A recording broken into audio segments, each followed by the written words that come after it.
शिव महापुराण की कथा तो कहती है जैसे भगवान शंकर के भक्त शिव के चरणारविंद में आकर बैठते हैं, भगवान शंकर के पावन चरणों में आकर बैठते हैं, भगवान शंकर के पावन चरणों में पहुंचते हैं और जो शिव भक्ति में लग जाता है। एक चोर चोरी करने के लिए शिव जी के मंदिर गया और शंकर जी के मंदिर में चोरी का सामान में देखना था, अंधेरा बहुत था, अपने तन के कपड़े को उतारकर त्रिशूल में लपेटकर आग लगाकर चारों तरफ प्रकाश कर कर देख रहा है।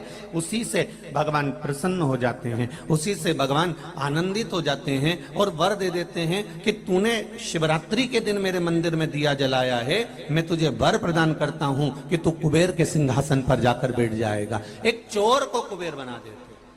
ये पुण्यता है हमारी, ये पुण्यवान का आनंद है। उस पुण्य के बल पर बहुत कुछ कमा सकते हो।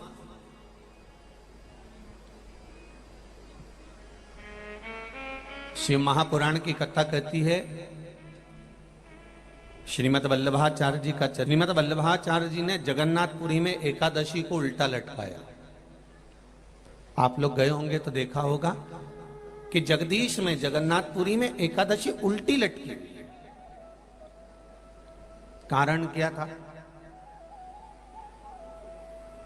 खूब विरोध करा गया श्रीमद् वल्लभाचार्य जी का कि तुमने एकादशी को उल्टी लटका दिया जगन्नाथपुरी में। क्यों लटकाया? उसका कारण क्या था?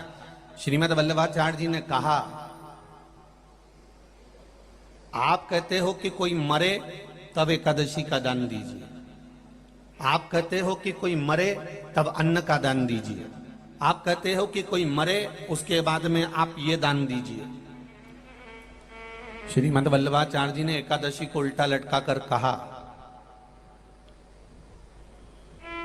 कि एकादशी का अगर दान करना है तो पहले एकादशी करो।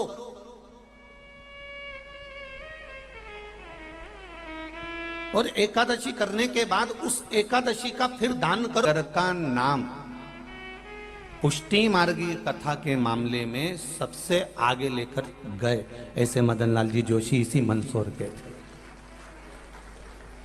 जब अपनी वाणी से वो कहते थे, अब तो शायद शरीर नहीं है उनका शायद, तो जब अपनी वाणी से कहते थे, वल्लभ का व्याख्यान वर्णन करते थे, पुष्टि मार्ग के वर्णनों को जब वो कहते थे तो एकाग्र चित्त होकर, यहाँ तक वर्णन है कि माताएं अगर रुई की बाती भी बना रही हो तो वो बंद करवा देते थे कि पहले कथा रस तत्व को ग्रहण करो, पहले सुनो।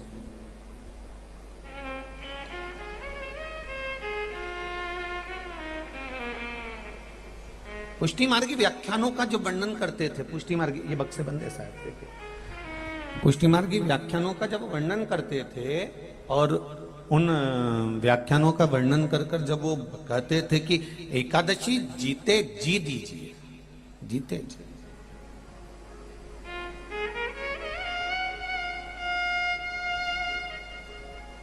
मरने के बाद की कोई गारंटी नहीं कि आपने जो एकादशी दी वो मिली कि नहीं मिली। पर जीते जी अगर हमने दिया है, जीते जी हमने अगर प्रदान किया है तो हमने अपने हाथ से तो करा, अपने को मालूम तो पड़ा कि मैंने दिया।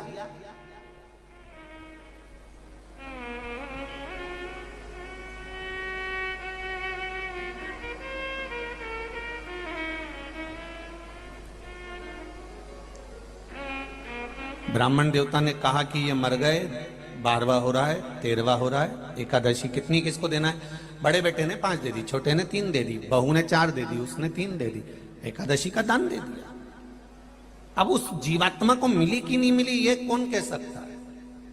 तो आपने अगर एकादशी का व्रत करा है और आपने अगर एकादशी करी है तो तुरंत हाथ में जल लेकर आपने कह दिया मेरी करी हुई एकादशी में से मैंने 5 एकादशी इस व्यक्ति के लिए जो पलंग पर पड़ा हुआ है, सड़ रहा है, गल रहा है, तकलीफ में भोग रहा है, ऐसे जीव के लिए मैं ये एकादशी दे रहा हूं, मैं ये एकादशी प्रदान कर रहा हूं।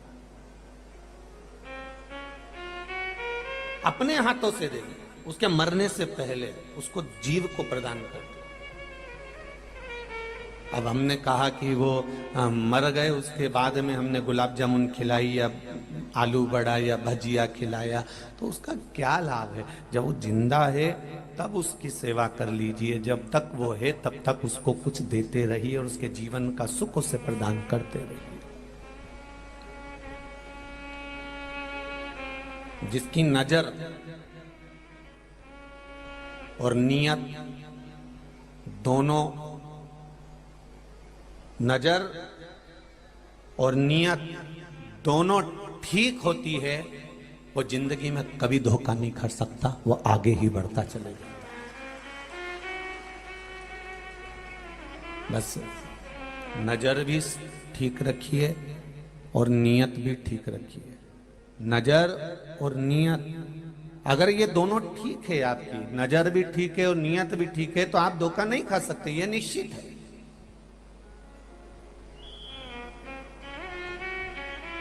बिंदु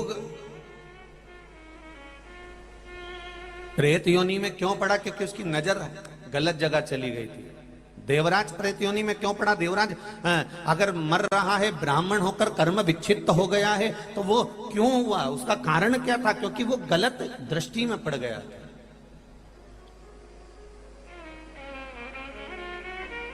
नजर और नियत ये दोनों अच्छी होना चाहिए, ठीक होना चाहिए। हम कई बार नजर भी ठीक नहीं रख पाते और नियत भी ठीक नहीं रख पाते। हम दूसरे को देखा और देखकर हमारे मन में काम जाग गया, हमारे भीतर लोभ जाग गए, हमारे भीतर वासना जाग गई, हमारे भीतर कुछ ना कुछ अहंकार का, अभिमत्ता का पथ जाग गया।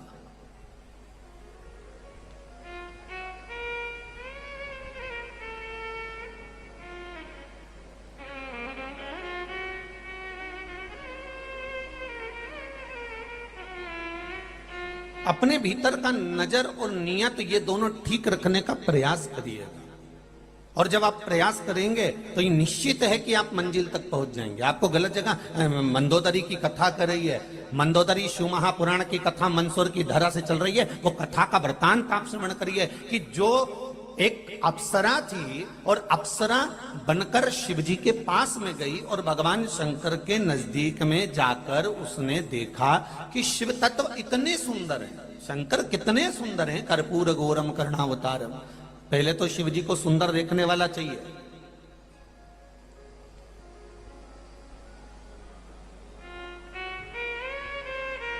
पहले शंकर भगवान को सुंदर देखने वाला चाहिए। जो शंकर भगवान के नयन अश्रु से प्रकट हुआ, अंधकासुर, वो शंकर भगवान को सुंदर नहीं देख पाया। और क्या शब्द कहा था उस अंधकासुर ने? जब शादी करने का समय आया तो अंधकासुर ने अपने दूतों से कहा, जाओ जो सबसे सुंदर कन्या हो उसके साथ में मैं विवाह करूंगा। तो दूतों ने कहा जो सबसे सुंदर थी माता पार्वती, उसको तो शंकर भगवान लेकर चले गए। अंधकासुर का शब्द था, अंधकासुर का संबोधन था, शंकर लेके चले गए। हाँ, जो सबसे सुंदर कन्या थी, जो सबसे सुंदर थी, उसको तो शिव ले गए। तो अंधकासुर का संबोधन था कि उसको शिव ले गए, तो शिव कौन से सुंदर है? सुंदरता तो मुझ में है, शंकर में क्या सुंदरता? अब जरा विचार करिए, जिसको शंकर भगवान ने प्रकट किया, शंकर भगवान के नेत्र श्रु से अंधकासुर प्रकट हुआ, अंधकासुर हिरण्याक्ष ने पाल पोस कर बड़ा करा, वो अंधकासुर जो शंकर भगवान के नयन अश्रु से पैदा हुआ, वो अपने ही पिता को, जाना जाए तो पिता ही हुए, जो नयन अश्रु से प्रकट कर दिया।